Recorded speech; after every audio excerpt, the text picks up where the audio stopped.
Good evening, everyone from San Francisco. David Thompson, the author of Thai Food, the most comprehensive cookbook ever published in English, stated, "The true genius of Thai cuisine is its ability to incorporate the unfamiliar, whether it be ingredient or technique, and absorb it so completely that it becomes indistinguishable from the indigenous." Today, I'm very honored to be a part of this wonderful chef conference again for the 14th year since 2007. And I'm very excited to share with you my 4 favorite plant-based recipes with authentic Thai flavors. These dishes are delicious, healthy, and very easy to prepare. And they are practical for large volume cooking to serve at your dining establishments. These dishes are a mushroom salad, northeastern style, and a fruit salad.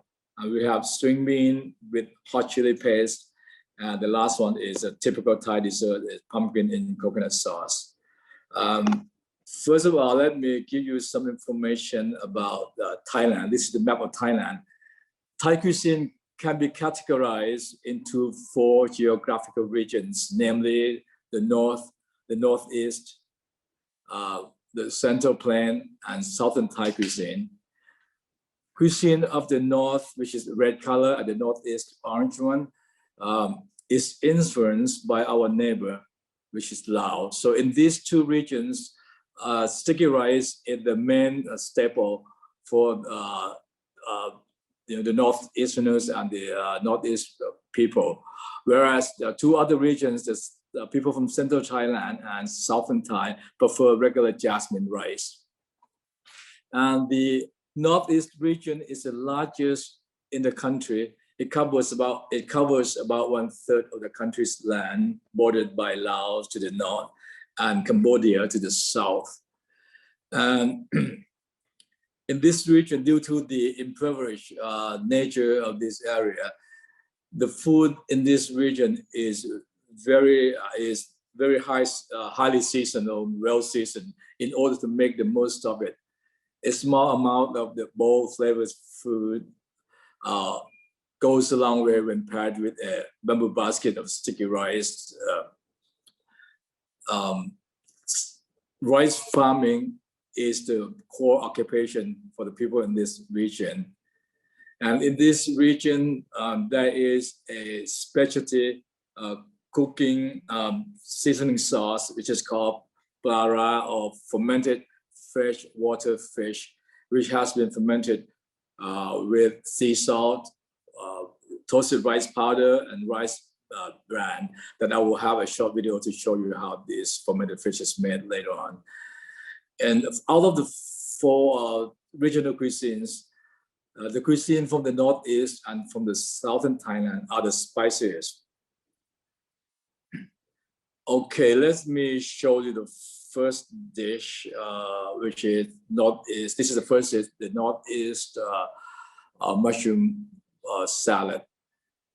The ingredients of this dish call for, the left side is mixed herbs, which is dill, sawtooth coriander, we have mint, we have cilantro, and the fresh mushroom, I have oyster mushrooms, I have fresh shiitake mushroom, and oyster, enoki mushroom, and shimeji mushroom, and also abalone mushrooms. In the middle ingredients, we have red and green onions and toasted rice powder.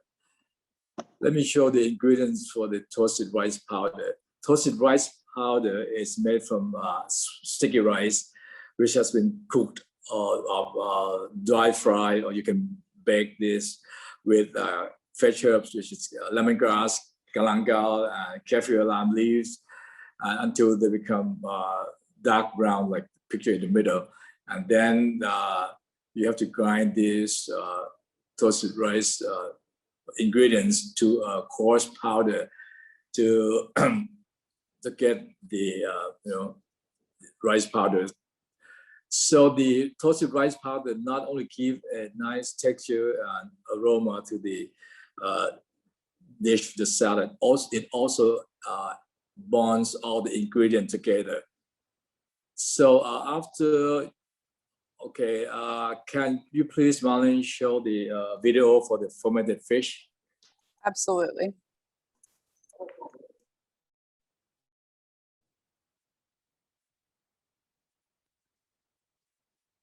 Hi, it's Katie. Today I'm going to show you how to make padek or fermented fish. Making it myself, I know it's clean and free of chemicals. It's very easy to make, just takes time to ferment. Any white meat fish will work fine. Clean and cut into smaller pieces. Salt, roasted rice powder, water, and a clean jar. To a fish bowl, add salt, water, and stir until well combined.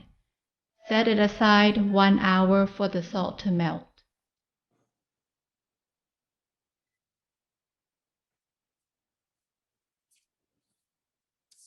Now add rice powder and stir everything together.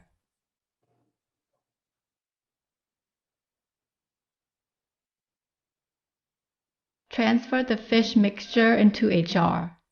Press the fish down and close the lid.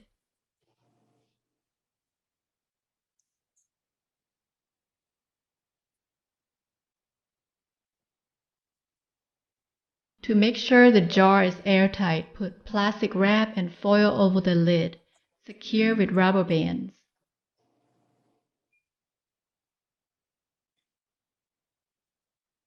Leave the jar outside in the shaded area of your home. Let it ferment at least 3 months or best in 1 year. Warmer temperature will make it ferment faster. Easy enough, right? My recipe is in the description box below this video.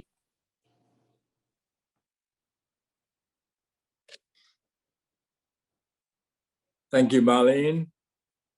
And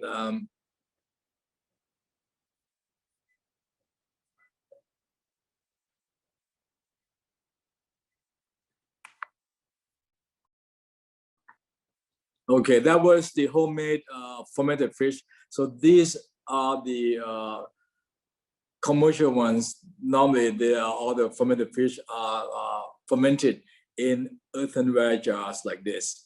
So after you have fermented fish for at least 3 months to a year, then what you want to do is you want to cook this fermented fish with water and season the sauce with coconut sugar, with shrimp paste, with tamarind pulp, and infused with fresh herbs like lemongrass, galangal, and kaffir lime leaf until they become ready. Probably the regular cooking process take at least an hour, and then you will strain all the liquid and put in the bottles. These like this. So these are the commercial one, the store-bought fermented fish or nam para that you will find it at most of the Asian stores.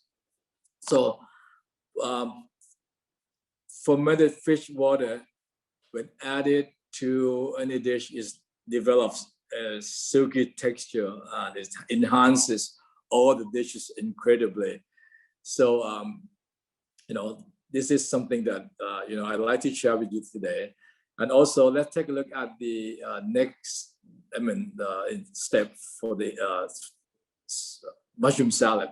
So once you have all the ingredients ready, you cut a slice of your mushroom, and you on the left side you have mixed fresh herbs that you coarsely chop. You have red and green onion, and you have chili powder and salad dressing. So what you want to do is you want to cook your mushroom in a pan. I use a non-stick pan to cook mushroom, and I added a little bit of oil to grease the pan, also season mushroom a little bit with sea salt. The salt will also help draw out the extra moisture from the mushroom as well. Everyone knows the benefits of mushroom. Mushrooms are high in fiber. They enhance your immune system, and they help reduce your stress and anxiety. And if you consume 3 kinds of mushroom, they will also help fight cancer as well. So, and besides this mushroom, you can also substitute with other ingredients. You can use tofu, or you can use soya protein instead of this mushroom. And you can also add animal protein to the dish as well. You can add grilled prawns. You can add pork or beef or any kind of meat that you like. Okay. And so you keep cooking mushroom until they are wilted and they are ready. And while cooking mushroom, we can also prepare the salad dressing. Okay, when the mushroom is ready, then you transfer to a bowl. And drizzle in the salad dressing. The salad dressing is the combination, is a mixture of fish sauce, coconut sugar, tamarind pulp, and also nambara, which is fermented fish sauce that I showed you earlier. And then you fold in the red and green onions, chili powder, roasted, toasted rice powder, and mixed fresh herbs. And keep tossing for a little bit to let all the flavors combine. As for this salad, you want to assemble them shortly before you serve, so your salad won't become soggy. For large volume cooking, you can pre-cook your salad. You pre-cook your mushroom and get everything ready, and then just assemble shortly before you serve. Somebody asked me if you can use soy sauce instead of fish sauce, or lemon juice instead of lime juice. The answer is yes, you could, but you will not get the deep flavor profile that you would with the fish sauce and lime juice. But if you want to make it a strictly vegetarian version, you can do so. And then use drizzle a little bit of the leftover salad dressing, and sprinkle over more of the toasted rice powder, and garnish with a sprig of cilantro. So this is a northeastern style mushroom salad. Okay, let me show you the next dish.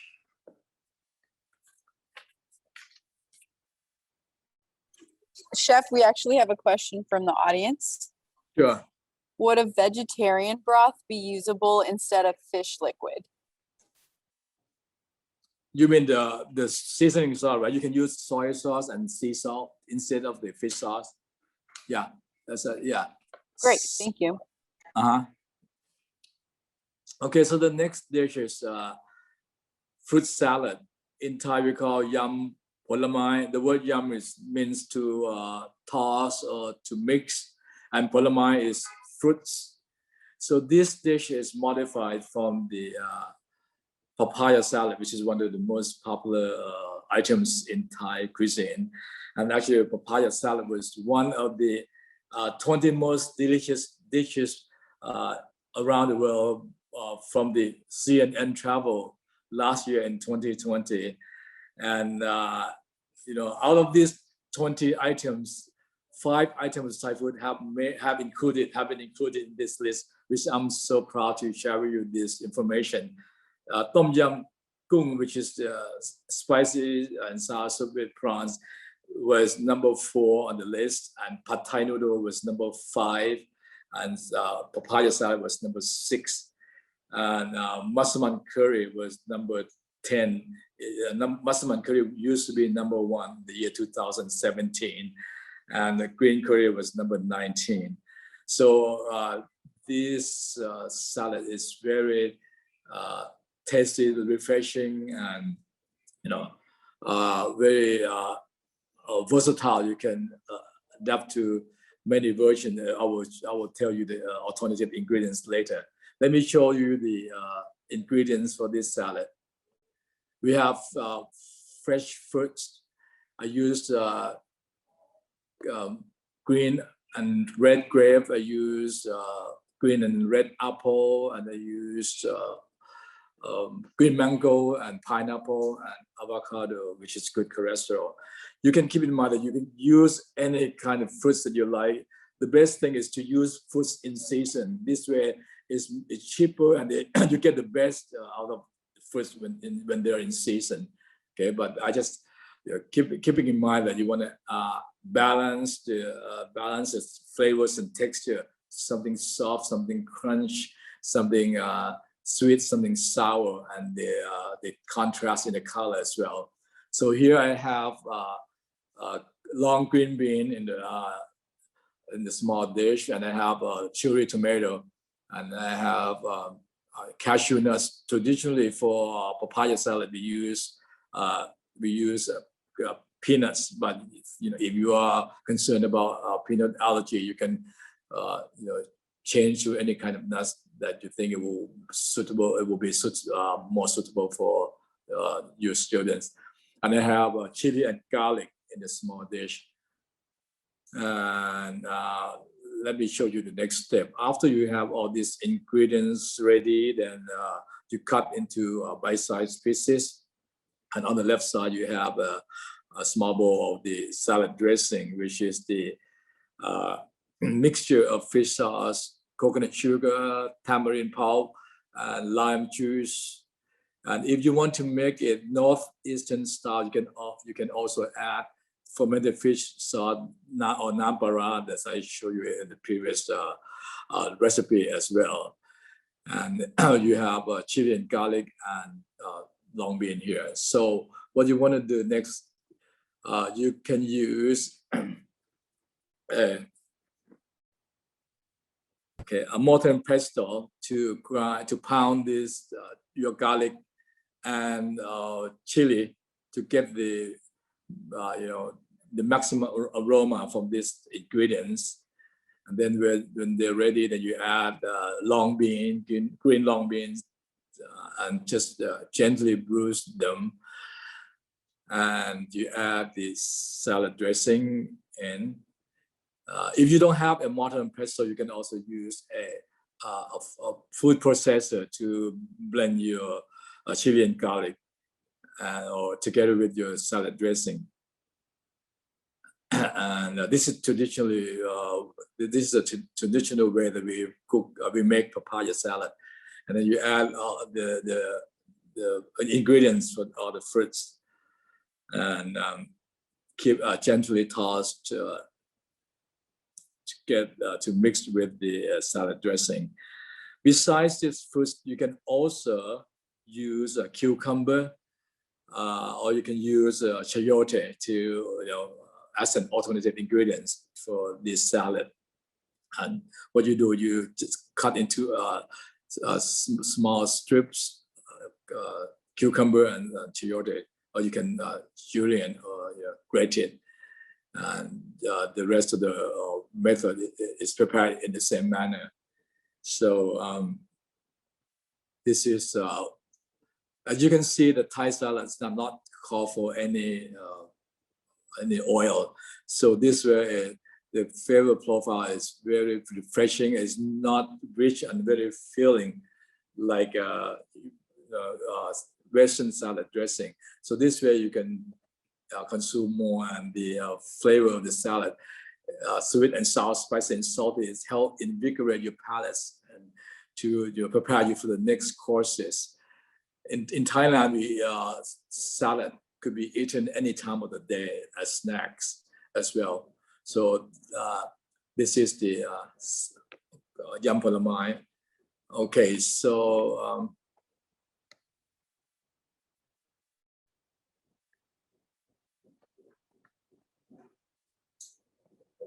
this, not this one. Okay, this is the another version.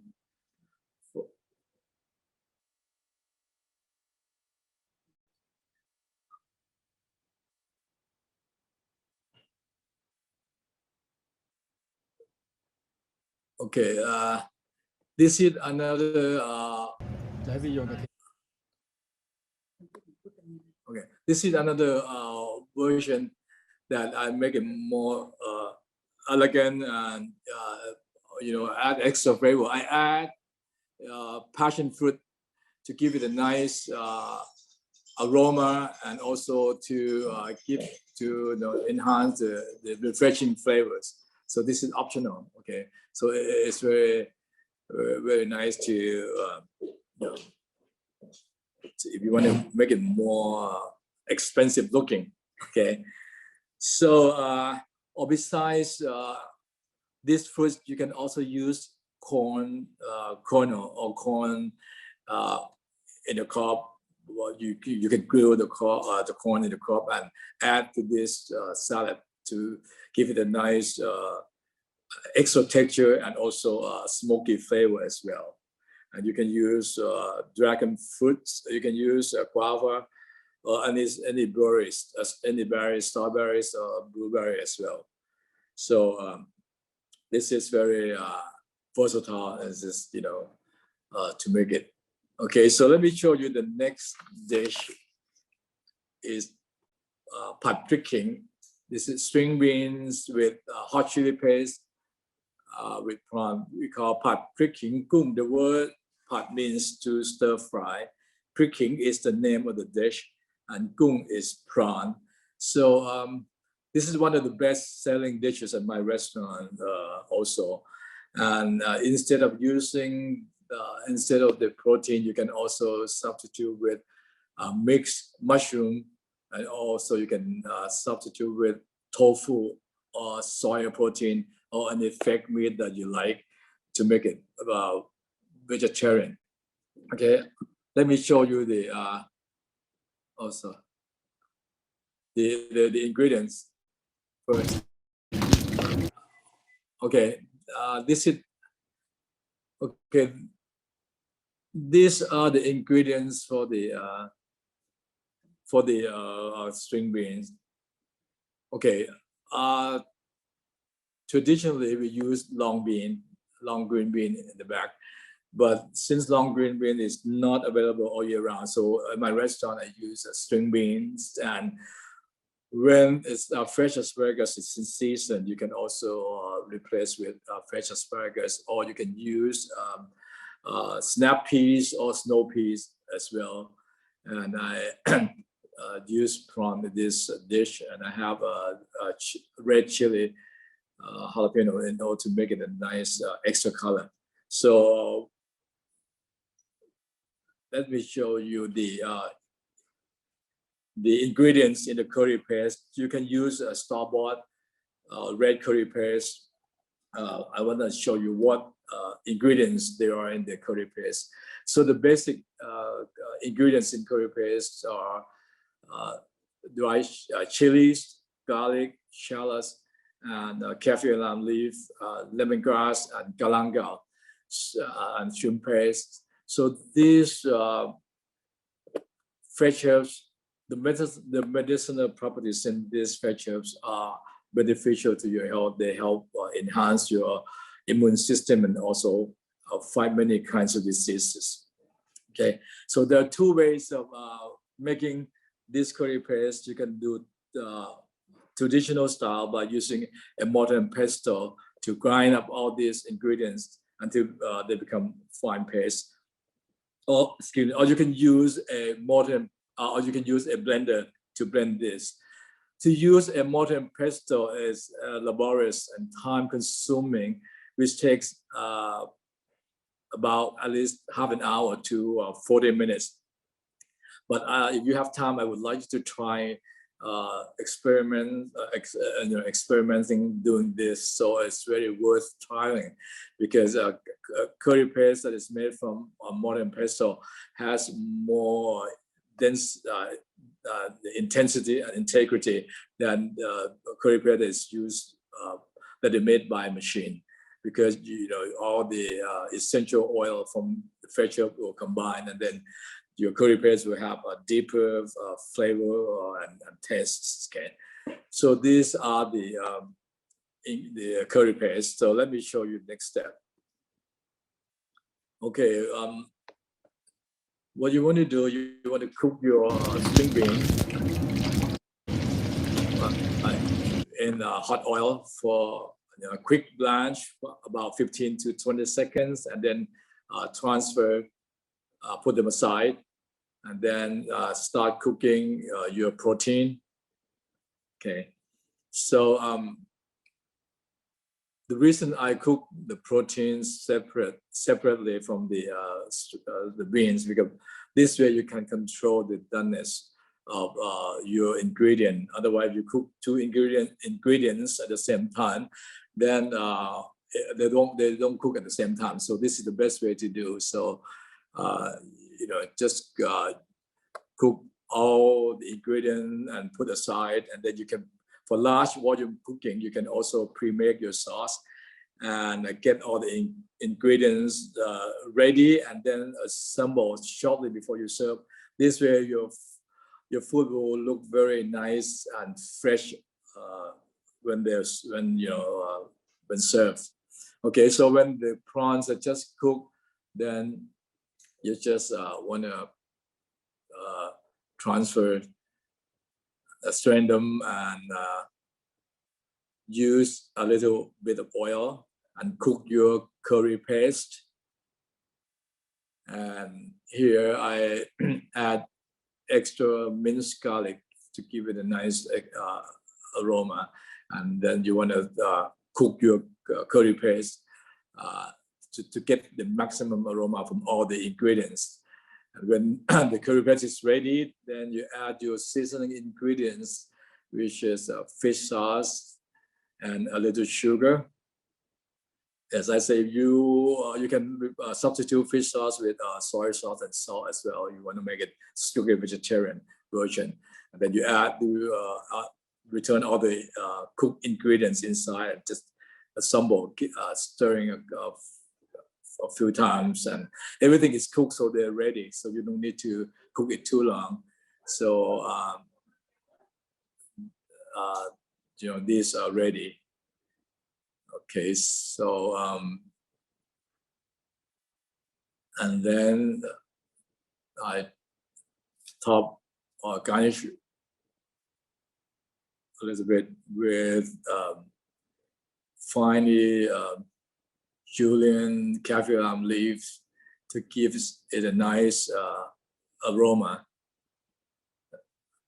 So this is the prawn with string bean and hot chili paste.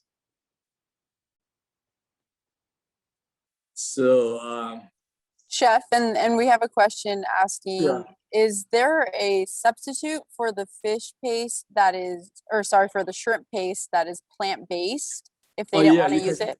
Yes, you can use miso also. You can use miso. Okay.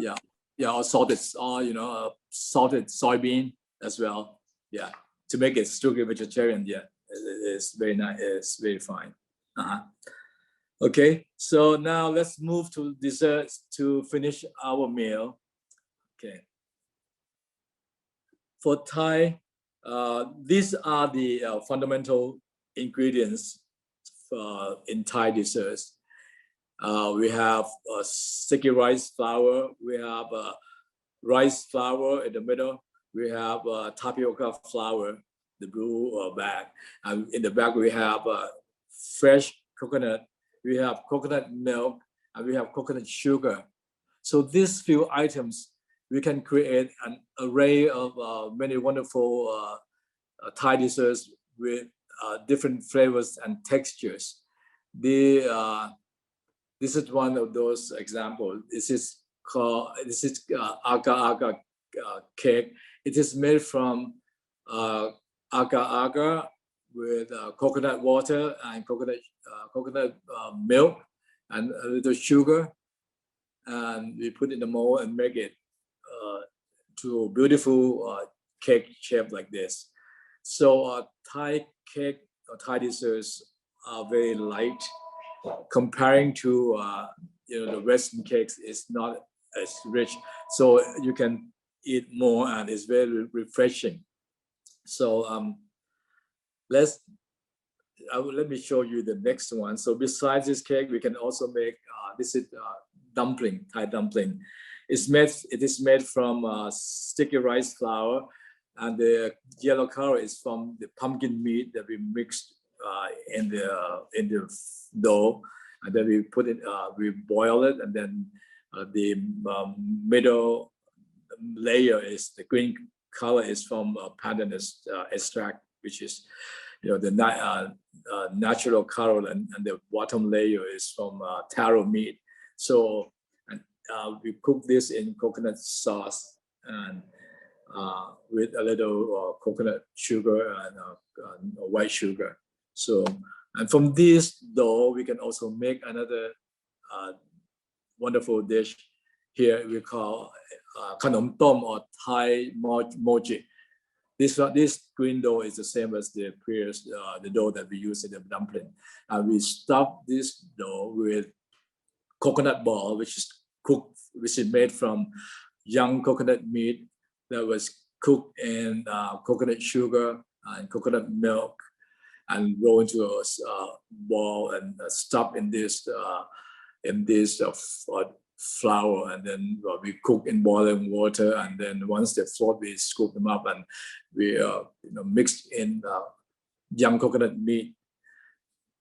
I served this dish at UMass 3 years ago together with this is the one that our UMass staff were making, the coconut ball, together with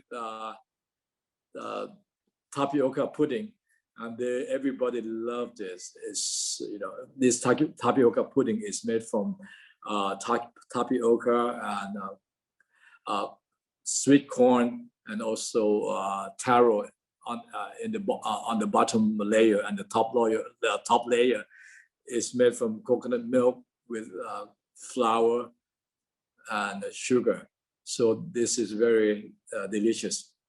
I served these two dishes at both UMass and also at the CIA Greystones many years ago, and they were very well received. Let me show you the next dessert. This is mung bean cake.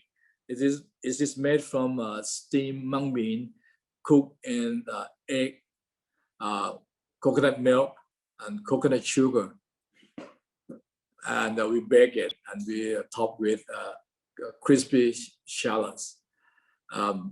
I serve this dish together with mango sticky rice at Cornell University in the year 2009, 14 years ago, for the cross-country gourmet program, and it was a guest chef for 2,000 students. Everyone loved this desserts, and mango sticky rice is also one of the best selling dishes at a Thai restaurant, and very popular one as well. So besides this, the sticky rice and mango, the ingredient in sticky rice is only sticky rice with coconut milk and sugar and salt. That's it. So this is very easy. Let me show you next dessert. So this is Tapioca Pudding. It's made from water chestnuts, which have been coated with tapioca flour and cooked in boiling water, and add in the coconut sauce with young coconut milk, or with young coconut meat and coconut milk. So the name Top Tim Gold resembles the maybe the pomegranate seeds inside, or which has the same color. And also another meaning of Top Tim is like a ruby. So some restaurant call it Siamese ruby. So I guess it is a name that is derived from this these ideas. So this is a very nice. This and the next one is it's called lachang. It's noodles. Is noodles in coconut sauce. Normally they serve with shaved ice. So these two desserts are very nice to end up spicy meals. So it's very good for summer desserts, summer kind of desserts. So the next one is banana in coconut milk. So this is the dish that I will be showing you with pumpkin. So it is the same idea, and that instead of pumpkin or kabocha squash, you can also replace with other ingredient. So banana, or let me show you. You can replace with banana or sweet potatoes and purple potatoes, or you can use yucca, or you can use taro as well, which you cook in the same manner. So let me show you the next step in the pumpkin coconut sauce. So once you have all the ingredients ready, then you cut your pumpkins into cube size, and then on the left ingredients tray you have coconut milk, coconut sugar, and white sugar, and a little salt. And the green bundle is the pandanus leaves, which is the vanilla bean of Asia. It's used widely in Southeast Asia. And in the background pink water, it is hydrolyzed lime water, which is an optional ingredient. If you don't have it or you cannot find it, you can do without it. Okay, the hydrolyzed lime water is made from hydrolyzed lime paste, which is derived from limestones or from hydrolyzed gels that have been processed in high heat until they become ashes and made into a paste. To make hydrolyzed lime water, you mix 1 tablespoon of hydrolyzed lime paste with about 5 cups of water and stir it and let it settle for probably about a couple hours or overnight until it has precipitated. And then you use only the top part, the treated water, to soak your fruits or vegetable. What the hydrolyzed lime water does is to help tighten the cell membranes of your fruits or vegetable when you have to cook your ingredients for a long time. So this way your fruits or vegetable won't still stay in shape and won't get overcooked or become mushy. Okay, so if you don't have this ingredient, hydrolyzed lime water, you don't need to cook for too long. Okay, so you can just check, and probably take less time than you would normally with the hydrolyzed lime water. And also another benefit for hydrolyzed lime water is when you add this hydrolyzed lime water in any batter, it helps give an extra crispiness to all the batters and make your batters crispy longer. And there are 2 kinds of hydrolyzed lime paste. If you go to Asian market, there's some you will find white and red one. The red one has turmeric in it. So when turmeric get into the acidity, then it will turn the color will change to red. You can use either one of this color. It works the same way. Okay, so let me show you the next step. After you have all ingredients ready, then you cook in a pot. you add all ingredients except sugar. I add water, diluted a little bit to make it less rich. But if you like rich and creamy, you can also, use more coconut milk as well. And then I add the soaked pumpkins in this dish, and add pandanus leaves inside, so to infuse the sauce to make it more aromatic. For large volume cooking, you can also make the sauce in advance, and then you can steam your pumpkin or your taro separately. So this way you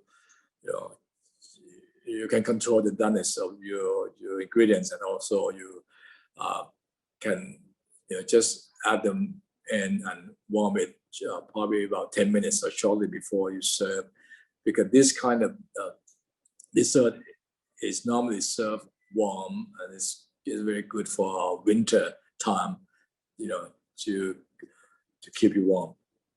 And after you cook this about halfway, let's say 5 minutes, okay, then you can add coconut sugar and white sugar. Coconut sugar is made from the sap of coconut palm tree that has been cooked for a long time. And it is a natural sweeteners and organic. So it is not as sharp sweet as the white sugar, and it gives a nice aromatic, it's nice buttery, creamy aroma to all the dishes they serve. Coconut sugar is indispensable for Thai cuisine, especially when you make dessert. So if you cannot find coconut sugar, you can substitute with brown sugar as well. So as I say, if you don't have the hydrolyzed lime or water, you can cook this less time than you would normally with the hydrolyzed lime water. So I add sugar in that and keep cooking. This is coconut sugar, and then to make it, to give it a nice aroma, and also white sugar to give it a sweetness. And you keep cooking until all the pumpkin or the squash gets soft. You can check by running knife or fork to it. If you want it more soft, you can keep cooking longer. If you want it firm, you can stop anywhere. And again, you don't want to keep cooking it too long, because your coconut milk will get separated, it will become oily, and then this way it will dissipate this the natural sweetness from the coconut milk. So Chef Chai, yes? someone's asking, what is the reason for adding in the sugar later in the cooking process? Okay, if you add the sugar in the beginning, it will caramelize your ingredients, and this way your ingredient won't get cooked in the proper time. And for texture wise, it's not as good. It's not as good as when you cook the your pumpkin halfway, and then you add sugar later on. So that's where also, when we cook any kind, same thing as we cook pad Thai, we don't want to add sugar in the beginning. It will toughen your noodles, and then cannot be corrected. Okay, so does it answer the question? Yes, thank you. I think there was just one more question about where would people be able to access micro sticky rice? They're curious where they can buy that. Mango sticky rice? Mango sticky rice, is that what you say? Yes, the question said micro sticky rice. Mung or sticky rice. At most Asian markets, you can find sticky rice, and sometimes it's called sweet rice. Sometimes it's called glutinous rice. So these three descriptions are the same. It's the same thing. Sticky rice, sweet rice, or glutinous rice. Most of the Asian stores you can find them. Okay. Thank you. So let me show you the end product. So this. Okay, so this is the end product. So normally we serve this warm, so it's best to serve it warm. Okay, so for all these dessert recipes, you can find them in my cookbook, Thai Cuisine Beyond Curry. And if you have enough time for questions, I'll be happy to answer any question that you might have.